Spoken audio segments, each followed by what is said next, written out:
Dat Spoikedinges in Podholtensen.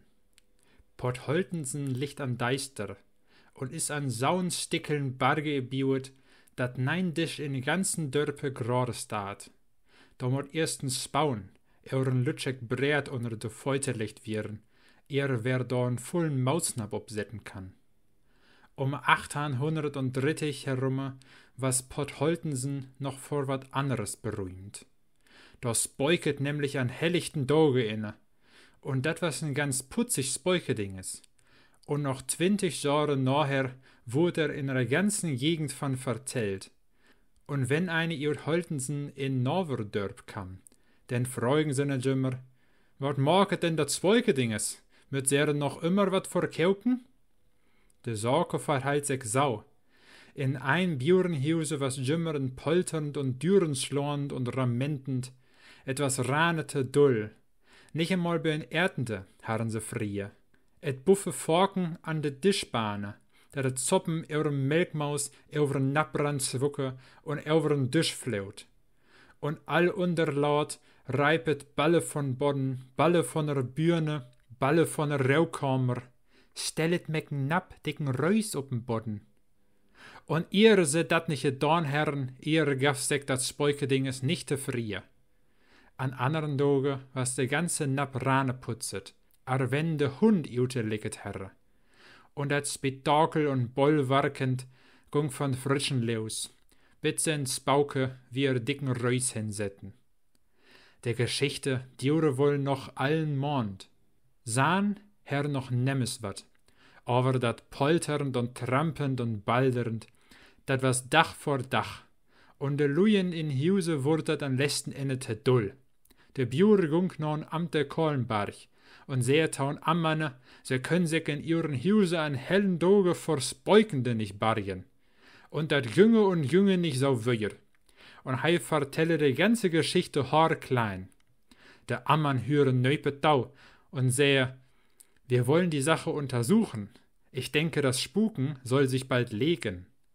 Den anderen Tag, aldeo kam de Landregioner in Dörp rein und halen Bjurmester af, und beide gingen sie ins Beukehus und wollen den Dinge op'n Grund gehen.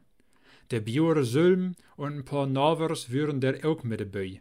Sie gingen in alle Stuben und Kammers, in de Kürken und in Keller, in Stall und op'n Bodden. Aber dat Speukedinges leidt sich auch vor der Haugen Kommission nicht sahen. Et foppe so bloß.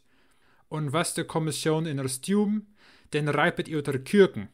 Njo se ne Köier. Und gingen sie hille in die Kürken, den reipet von der Stubenbürne. Njo se ne Köier alwier. Und so tucht der Dinges de Behörde ein paar Stunden an der Nase herum. Was nix tigen te brauchen. Der Landregioner reit wir nach Hus, make so ein Rapport an Ammann, und de Sorge was so lange als breit was. Dat Speukeding schalte und walte ruhig wöhr. Aber wenn de nein Landregioner und nein Bjurmester und Ammann wat te befehlen herre. Et kam so weit, nein Menschen können sich mehr in Huse bargen, und de Bjure tuch mit seiner Familie in andere Hus. Und dat Speukehus stund ganz leich. Bloß dat Dienstmerken wurde alle Doge Henne schicket mit n Napp voll dicken Reus. Sus wir an letzten Ende dat Speukedinges op'n Infalle kurm und herden Bjure in seiner neuen Wohnungen besocht. Und da wür doch nimmese wat an gelegen west. Aber dat lange nauche djuret herre, der sehr dat Gespenst eines Doges tauden merken, aret wir mit so'n Napp voll Reusbräu ankam. Wusste mich gern mal sein, denn komm morgen Mittag, wenn Bärglocken slaat, op'n Bodden. Dat merken Herr Ardesse wöin Karosseur und jung richtig hen. Et was ganz stille in Huse. Und wat kreichete sein, mitten op'n Bodden lachen grauten Pump berunnen blaut. Dat merken verjauch sich nicht lütschek, sette aber so'n dicken Reus vor dat Speukeding wir hen. Aber dat Speukedinges rüge nein Bräu wir an. Twas wöi weggepustet, dat polternd und raupend herren enne. Und de Bjur kon wir in so'n Hus trecken, und wenn so'ne früh nachher dicken Reus kauke, Denn freuen sich alle in Huse, dat se ne Sylvenerden dröften. Wat dat aber mit den Spoikeding vorm Bewandnisse hat, da is nemmes hinrekurm.